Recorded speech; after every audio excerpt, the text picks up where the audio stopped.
नमस्कार प्यारे विद्यार्थियों, स्वागत है आपका अपने YouTube चैनल 7 स्टार फिजिक्स में। हमने हमारा फर्स्ट चैप्टर कंप्लीट कर लिया है। फर्स्ट चैप्टर में हमने बिंदु आवेश के कारण कूलाम के नियम से विद्युत क्षेत्र की तीव्रता ज्ञात करनी सीखी थी। पर व्यवहारिक रूप से हर बार बिंदु आवेश किसी भी वस्तु पर वितरित नहीं होता, किसी भी वस्तु पर सतत आवेश वितरित होता है। तो सतत आवेश के कारण हमें विद्युत क्षेत्र की तीव्रता ज्ञात करने के लिए गाउस के नियम की आवश्यकता पड़ेगी। गाउस के नियम से सतत आवेश वितरण के लिए विद्युत क्षेत्र की तीव्रता ज्ञात करना बहुत ही सरल और बेहतर तरीका है। तो शुरू करते हैं हमारा चैप्टर नंबर 2 जिसका नाम है गाउस का नियम और उसके अनुप्रयोग। इससे पहले हम समझते हैं विद्युत फ्लक्स यानी इलेक्ट्रिक फ्लक्स को। परिभाषा क्या होगी? किसी विद्युत क्षेत्र में स्थित काल्पनिक पृष्ठ से विद्युत क्षेत्र में स्थित होना चाहिए, काल्पनिक पृष्ठ से निर्गत लंबवत, काल्पनिक पृष्ठ से निर्गत लंबवत क्षेत्र रेखाओं की संख्या को हम क्या कहेंगे? विद्युत फ्लक्स कहेंगे। तो यहाँ पर हम एक विद्युत क्षेत्र लेते हैं। विद्युत क्षेत्र को हम किससे दर्शाते हैं? विद्युत क्षेत्र को हम दर्शाते हैं ई से। अब इसके हमें लंबवत एक लंबवत क्षेत्रफल लेना है। तो ये यहाँ पर हमने एक लंबवत पृष्ठ लिया है। यहाँ से हम देख सकते हैं इस पृष्ठ के लंबवत ही विद्युत क्षेत्र रेखाएं सारे निर्गत है। तो फ्लक्स को हम किससे डिनोट करते हैं? फ्लक्स को हम डिनोट करते हैं फाई से। और फ्लक्स का फॉर्मूला क्या होता है? विद्युत क्षेत्र की तीव्रता गुणा क्षेत्रफल का विद्युत क्षेत्र के अनुदिश घटक। तो यहाँ पर हम देख सकते हैं कि यहाँ तो क्षेत्रफल है वो विद्युत क्षेत्र के, अभी तो यहाँ विद्युत क्षेत्र के अनुदिश ही है। तो यहाँ पर फॉर्मूला आएगा हमारे पास E गुणा S। अब एक और बात, यदि ये जो हमने अभी क्षेत्रफल लंबवत लिया ये लंबवत ना हो तो जैसे वापस हम विद्युत क्षेत्र रेखाएं खींचते हैं। पहले तो हमने लंबवत लिया था, अब मान लिया पृष्ठ कुछ इस प्रकार है। तो यहां से ये तो विद्युत क्षेत्र है और इसका क्षेत्रफल अल्पांश है वो विद्युत क्षेत्र से थीटा कोण बना रहा है। यहाँ पर अब लंबवत तो है नहीं, तो फ्लक्स का मान क्या होगा? S का E के अनुदिश घटक यानी क्षेत्रफल का E के अनुदिश घटक क्या होगा? S cos theta. तो फॉर्मूला क्या बनेगा?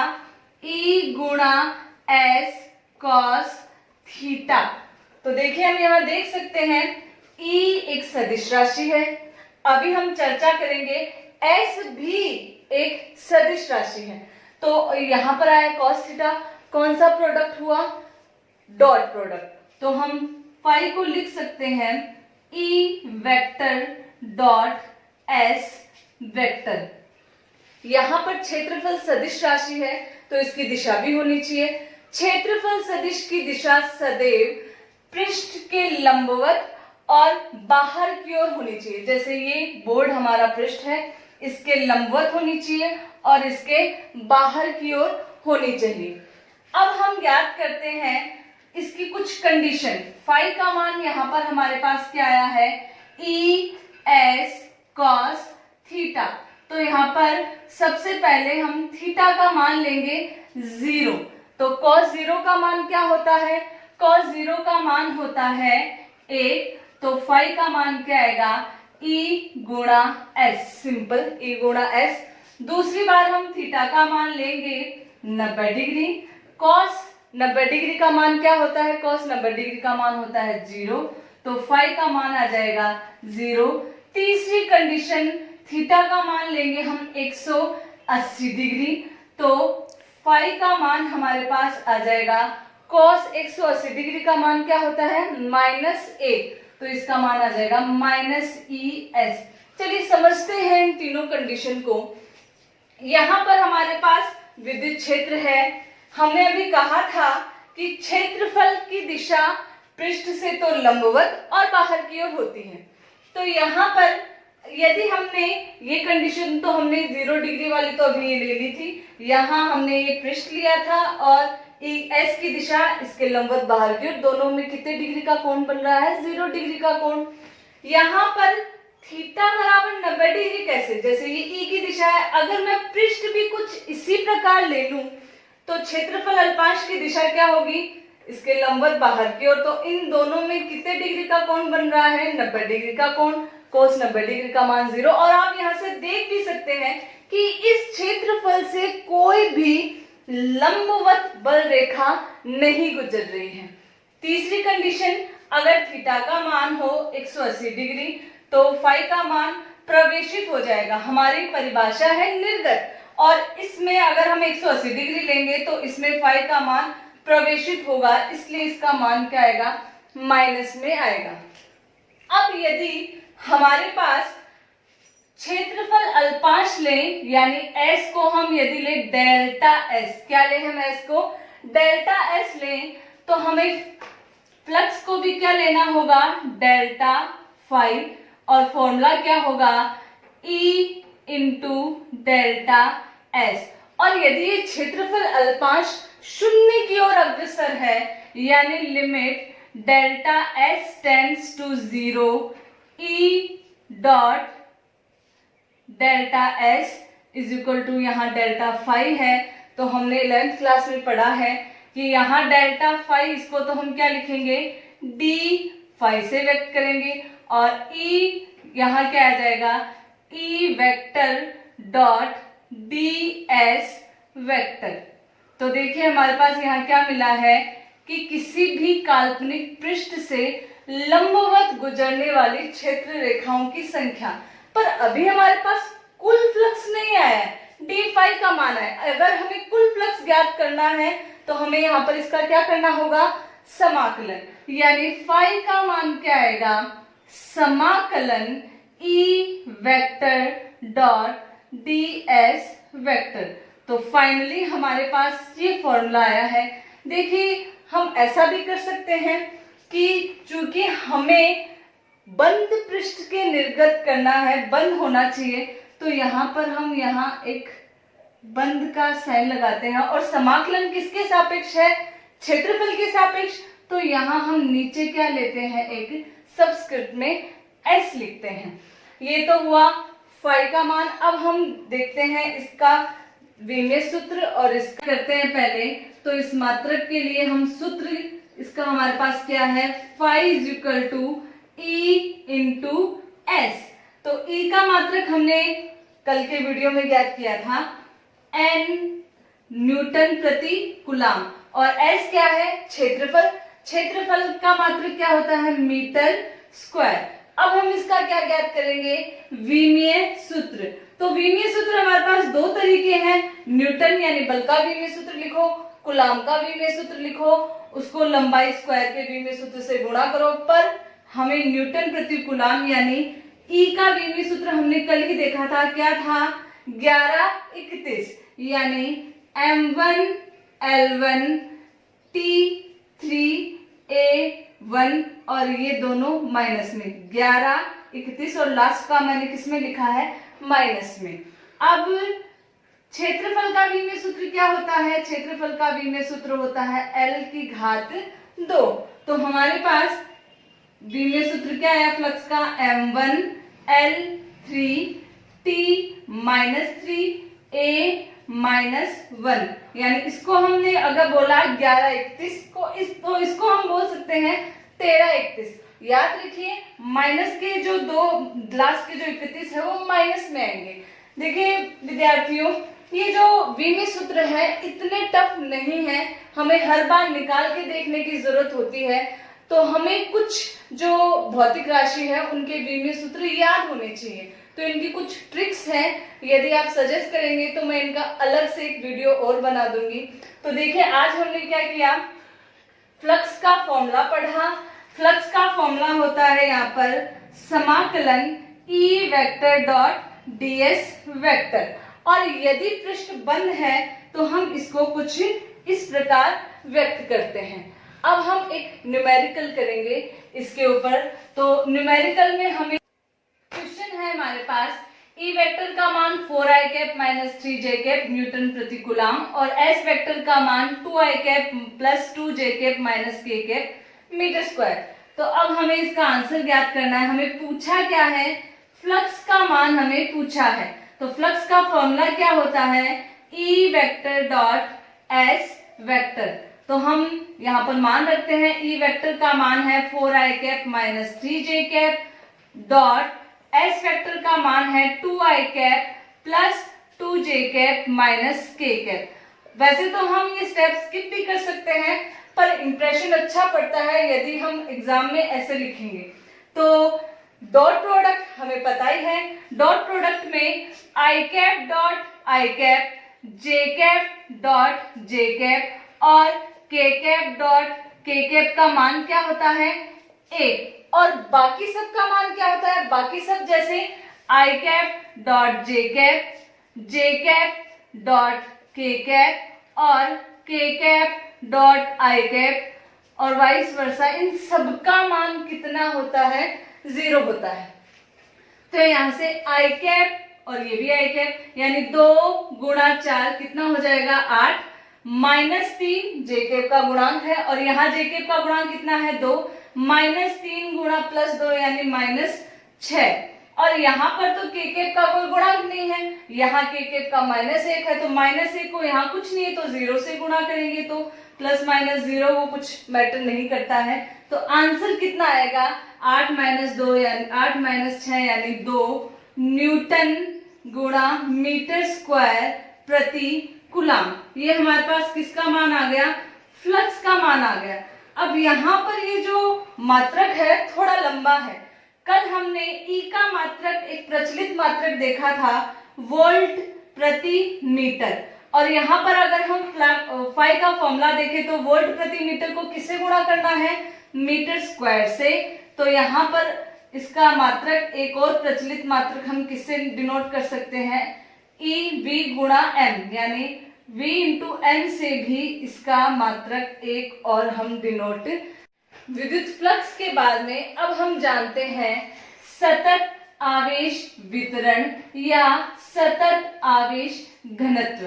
तो पहले इसके बारे में हम थोड़ा सा समझते हैं कि ये सतत आवेश वितरण होता क्या है। तो जब इलेक्ट्रॉनों का स्थानांतरण होता है तो बिंदु आवेशों के रूप में ना होकर बहुत सारे इलेक्ट्रॉन एक साथ रूप से स्थानांतरित होते हैं। तो जब एक साथ रूप से स्थानांतरित होते हैं तब वो वितरण बिंदुवत न रहकर वो वितरण सतत हो जाता है।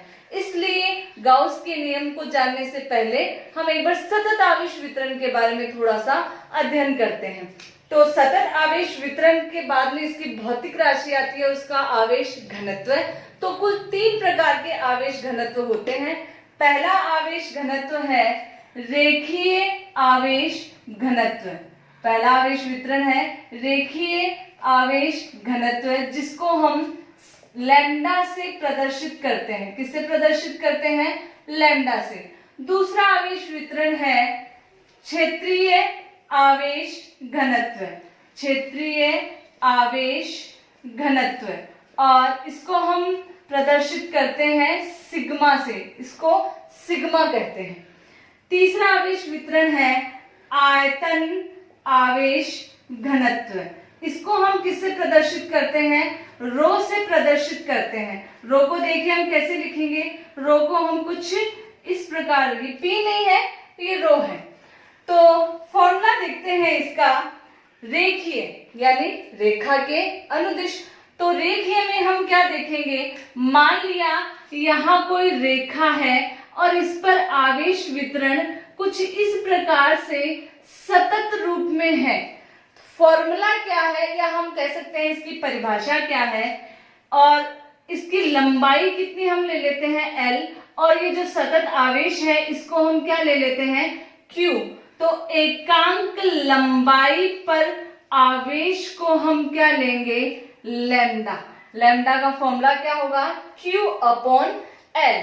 अब हम जानते हैं क्षेत्रीय आवेश घनत्व को। क्षेत्रीय नाम से पता चल रहा है हम कोई क्षेत्रफल लें, मान लिया ये कोई क्षेत्रफल है, इस पर आवेश सतत रूप से वितरित है, तो यहाँ पर सिग्मा का फॉर्मूला क्या होगा। देखिए पहले हमने यहाँ L लिया था, इसका क्षेत्रफल मैं A भी लिख सकती हूँ एरिया, S भी लिख सकती हूँ सरफेस, आवेश में वही Q मानती हूँ, तो सिग्मा का फॉर्मूला हमारे पास आएगा एकांक क्षेत्रफल पर उत्पन्न आवेश यानी Q अपॉन A। अब हम लेते हैं आयतन, आयतन के रूप में हम एक घन घना किसी भी प्रकार का हम आयतन ले सकते हैं, हम आयतन लेंगे और इस आयतन पर भी आवेश किस प्रकार वितरित है, सतत रूप से आवेश वितरित है, और इसका मैं वॉल्यूम ले लेती हूँ V। तो यहाँ पर रो का मान क्या आएगा, एकांक आयतन पर उत्पन्न आवेश यानी Q अपॉन V। चलिए अब हम देखते हैं, फॉर्मूले हो गए, अब हम देखते हैं इनके मात्रक। मात्रक तो हमारे पास सीधा सा है, इसमें मात्रक कोई बहुत हार्ड नहीं है। तो लैम्डा का मात्रक, Q का मात्रक क्या होता है, कूलाम, और L का मात्रक होता है मीटर। यहां से Q का मात्रक वापस कूलाम, A का मात्रक क्षेत्रफल है तो A का मात्रक क्या होगा, मीटर स्क्वायर, और वापस कूलाम, और आयतन का मात्रक क्या होता है, मीटर क्यूब। अब हम क्या ले, इसका मात्रक के बाद हम क्या लेते हैं, विमीय सूत्र। तो विमीय सूत्र कूलाम का आवेश का मात्रक तो हमने पढ़ रखा है, उसको बस L स्क्वायर और L क्यूब से गुणा करना है।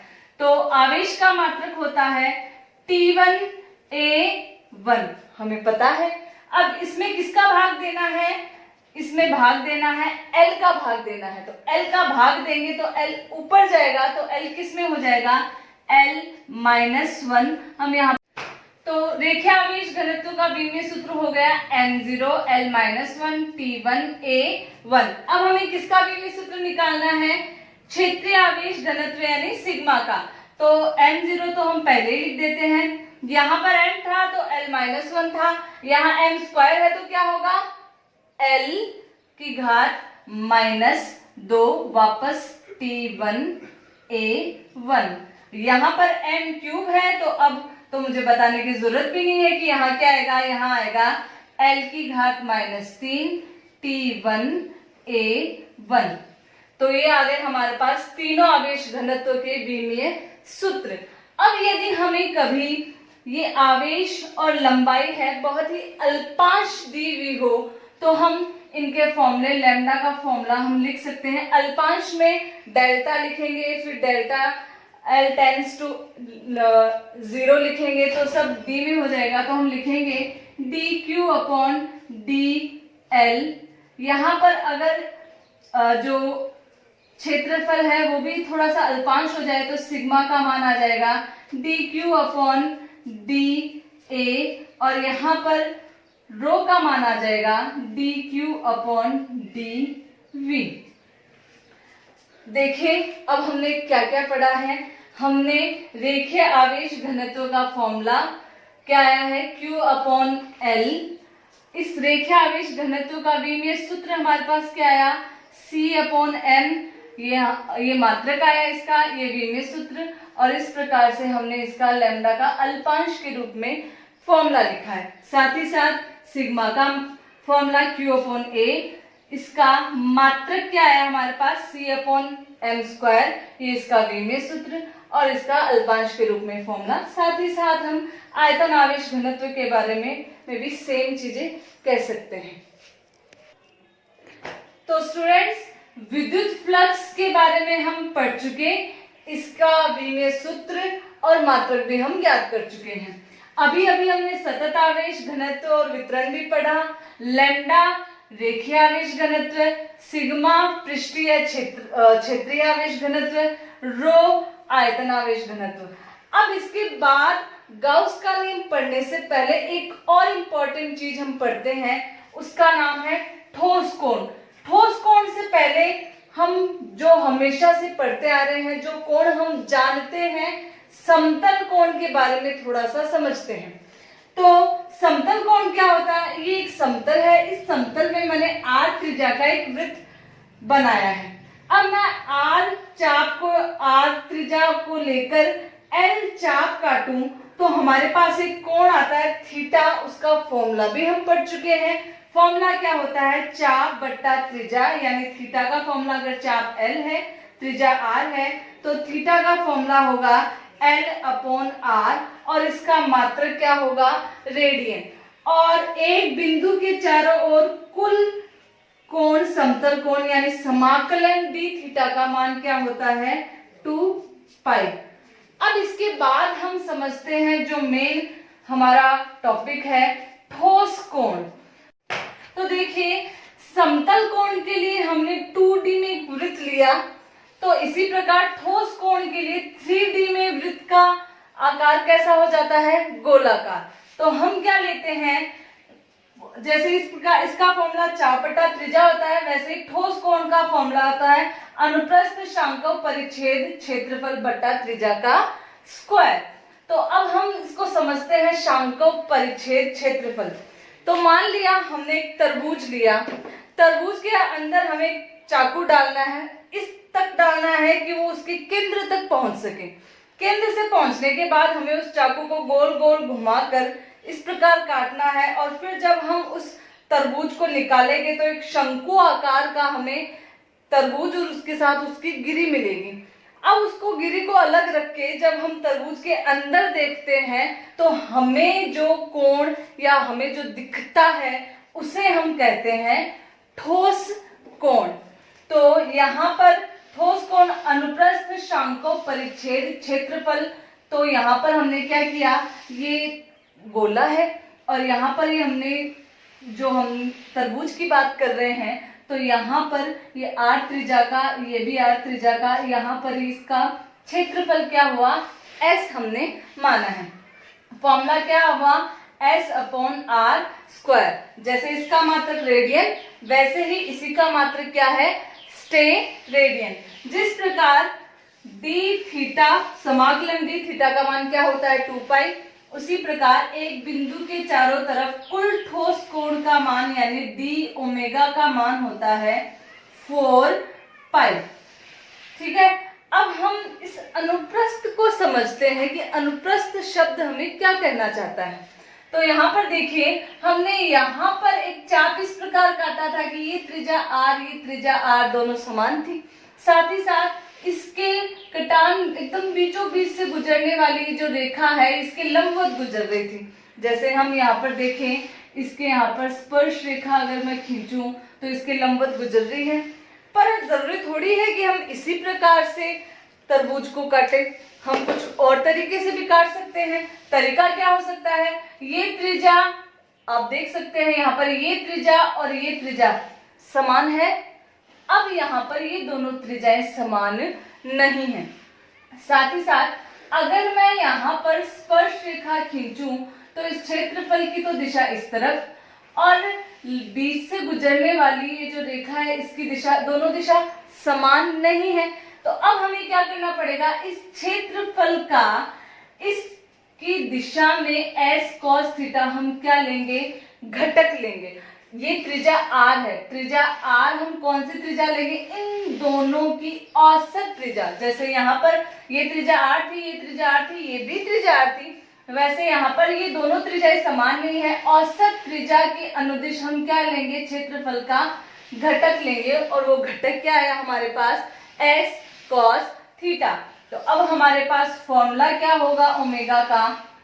s cos theta upon r square. यदि हम इसको अल्पांश के रूप में लिखना चाहें, अल्पांश के रूप में हम यहाँ भी लिख सकते हैं d थीटा। तो अब आप यहाँ देख सकते हो dl लिखेंगे dr। अब एक बात ध्यान देने लायक है, r तो कांस्टेंट है, उसका मान तो हम चेंज कर नहीं सकते, तो हम मान क्या लेंगे? dl upon r। यहाँ पर यदि हम d ओमेगा ले तो वापस वही बात, r कांस्टेंट है, तो हम क्या लेंगे यहाँ पर? ds cos theta upon r square. तो यहाँ पर हमारे पास ये टॉपिक खत्म हुआ ठोस कोण। बहुत ही इंपॉर्टेंट टॉपिक है। इसको हमने कैसे समझा है कि जो तरबूज होता है उसको कुछ इस प्रकार से काटना है। देखिए, अगर हम तरबूज को जो चाकू से काटेंगे और यदि हम थोड़ा ज्यादा गोला लेके काटे तो ये जो ठोस कोण होता है वो यहाँ से तो ऐसे ज्यादा होगा। अगर हम कम लेके काटेंगे तो यहाँ से ये क्या होगा, कम हमें क्षेत्रफल मिलेगा। तो ठोस कोण, और ये बात ध्यान देने लायक, D omega is equal to 4 pi. तो अब देखिए हमने क्या क्या पढ़ा, विद्युत फ्लक्स पढ़ लिया, सतत आवेश घनत्व पढ़ लिया, और अब ठोस कोण भी हम समझ चुके हैं। तो अब इन तीनों को समझने के बाद हम गाउस का नियम पढ़ने के लिए तैयार हैं। तो अब हम समझते हैं गाउस के नियम को। कथन क्या है गाउस का नियम? निर्वात में स्थित किसी बंद काल्पनिक पृष्ठ, तो मैंने एक बंद काल्पनिक पृष्ठ ली है और ये कहाँ स्थित है? निर्वात में। याद रहे, पृष्ठ है वो बंद ही होनी चाहिए। इस बंद काल्पनिक पृष्ठ को हम कहते हैं गाउसियन पृष्ठ। क्या कहते हैं हम इसको? गाउसियन पृष्ठ। तो निर्वात में स्थित किसी बंद काल्पनिक पृष्ठ से निर्गत विद्युत फ्लक्स उस पृष्ठ में स्थित कुल आवेश और एप्सिलॉन नॉट के अनुपात के बराबर होता है। तो मैंने यहाँ पर आवेश क्या लिया है? Q। तो गाउस क्या कहता है कि फाई का मान क्या होगा? इसमें स्थित जो आवेश है उसका मान क्या है? Q upon epsilon not. अब हम यदि यहां से एप्सिलॉन नॉट का मान क्या होता है? 8.85 गुणा 10 की घात -12, जिसका भाग लगाने में थोड़ा समय लगता है। तो हम क्या करें, इसको ऊपर नीचे क्या करें? 4 पाई से गुणा करें। तो 1/4 पाई एप्सिलॉन नॉट का मान क्या होता है? K, और K का मान क्या होता है? 9 गुणा 10 की घात 9। तो यहां से फाई का मान क्या होगा? K गुणा 4 पाई गुणा Q।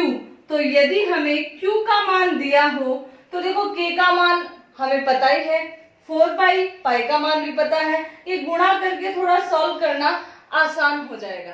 अब हम क्या करते हैं, यदि हमें ये दे रखा हो कि हमारे पास ये गाउसियन पृष्ठ है। कौन से पृष्ठ है? गाउसियन पृष्ठ। इसमें हमें कुछ आवेश दे रखे हैं, जैसे एक आवेश दे रखा है Q1, यहाँ दूसरा आवेश दे रखा है Q2, यहाँ तीसरा आवेश दे रखा है Q3, और यहाँ बाहर एक आवेश दे रखा है Q4। और हमें पूछा है कि इससे निर्गत या इससे गुजरने वाले फ्लक्स का मान ज्ञात करो। तो पाई का मान क्या होगा? इसके अंदर का कुल फ्लक्स, ये तो था ना गाउसियन पृष्ठ के अंदर स्थित कुल आवेश। तो यहाँ पर कुल आवेश क्या है?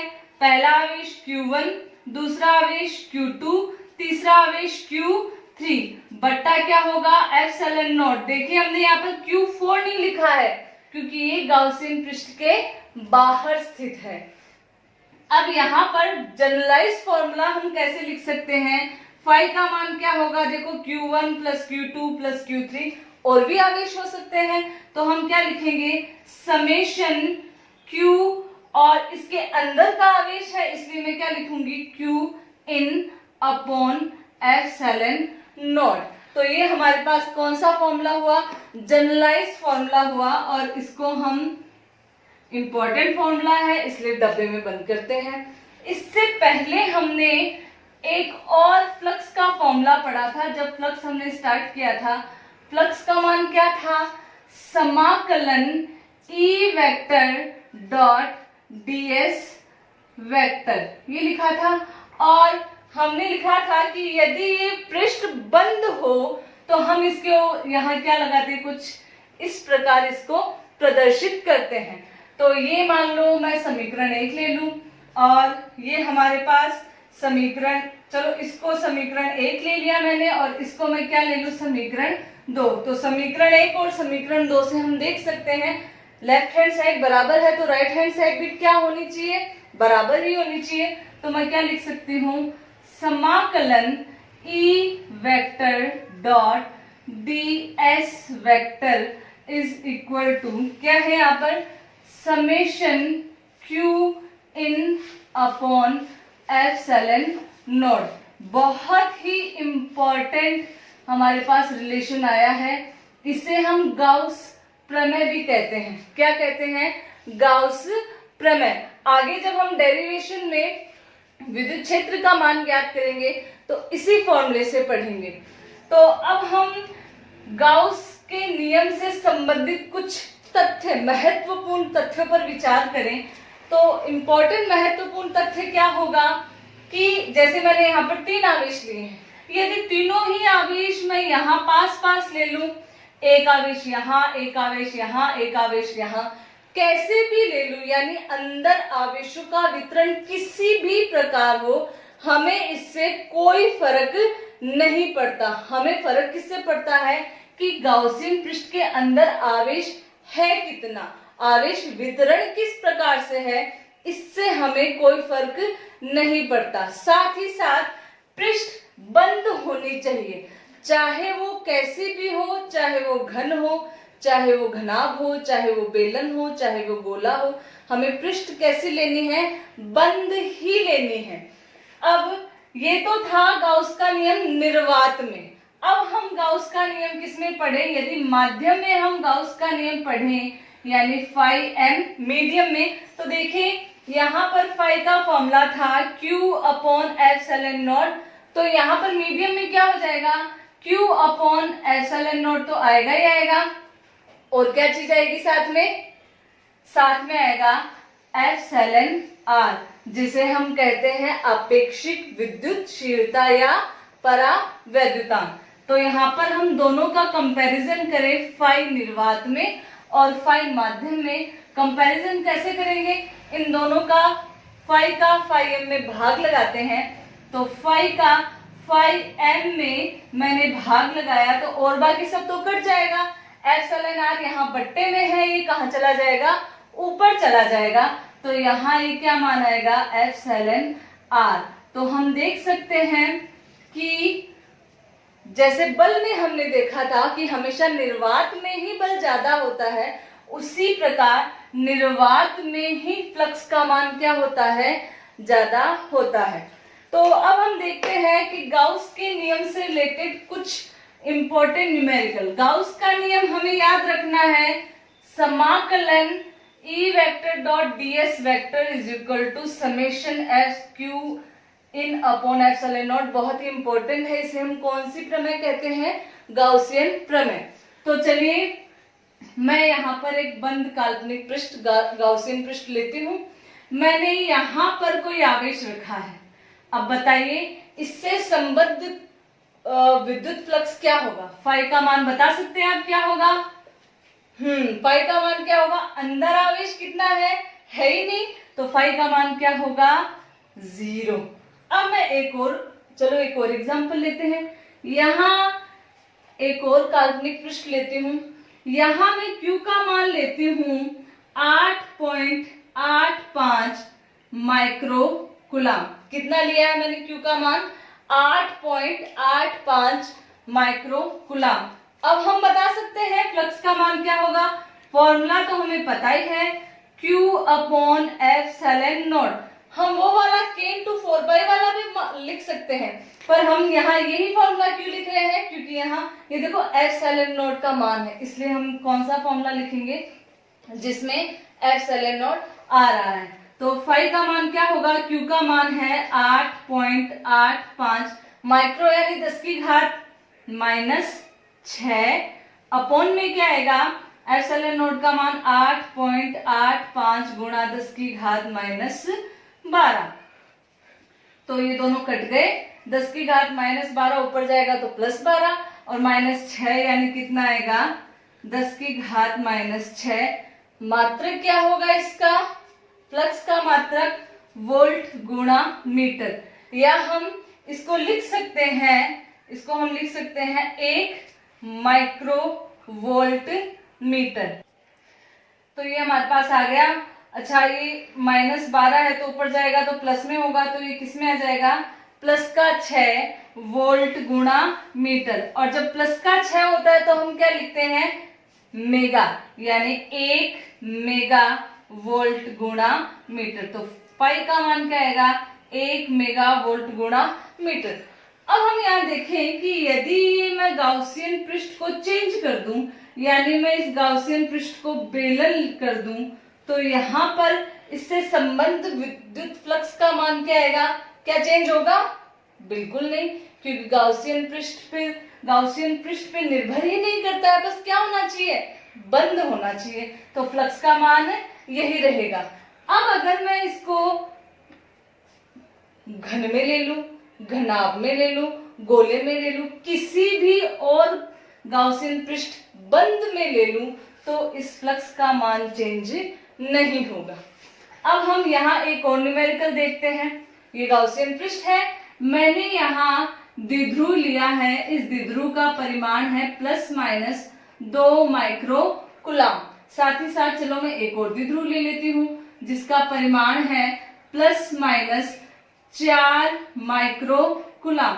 अब ये ±2 का क्या मतलब है? ±2 का मतलब है द्विध्रुव में परिमाण क्या होता है? समान। प्रकृति कैसी होती है? विपरीत। तो एक का मान क्या है? +2 माइक्रो कूलम, और दूसरे आवेश का मान क्या है? -2 माइक्रो कूलम। जब द्विध्रुव हमने पढ़ा था तो हमने देखा था कि द्विध्रुव में नेट जो आवेश होता है, नेट आवेश कितना होता है? 0 होता है। तो यहाँ पर +-2, तो वैसे +-2 तो 0 होना है। यहाँ +-4, इनका भी नेट जो आवेश है वो क्या होगा? 0 होगा। तो अगर नेट आवेश ही 0 है तो विद्युत फ्लक्स का मान कितना होगा? 0 ही होगा। यदि अब मैं यहाँ सिर्फ एक द्विध्रुव रखूं तो भी 0, 2 रखूं तो भी 0, 10 रखूं तो भी 0। तो जब भी गाउसियन पृष्ठ से, गाउस के नियम से हम विद्युत द्विध्रुव से अगर हम निर्गत विद्युत फ्लक्स का मान ज्ञात करेंगे तो हमेशा मान कितना आएगा? 0 ही आएगा। तो आज का हमारा गाउस का नियम, हमने कुछ न्यूमेरिकल पढ़े हैं, पाठ की अभी अभी हमने शुरुआत ही की है। मैं उम्मीद करती हूँ कि सारे स्टूडेंट अपने पास में कॉपी और पेन लेके बैठते होंगे। देखो क्लास में तो क्या होता है, हम जल्दी से लिखते हैं, मिटा देते हैं। यहाँ पर आप वीडियो को पॉज करके अपने नोट्स भी बना सकते हैं।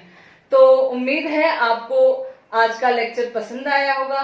तो इस वीडियो को लाइक करें, शेयर करें और सब्सक्राइब करें। Thank you.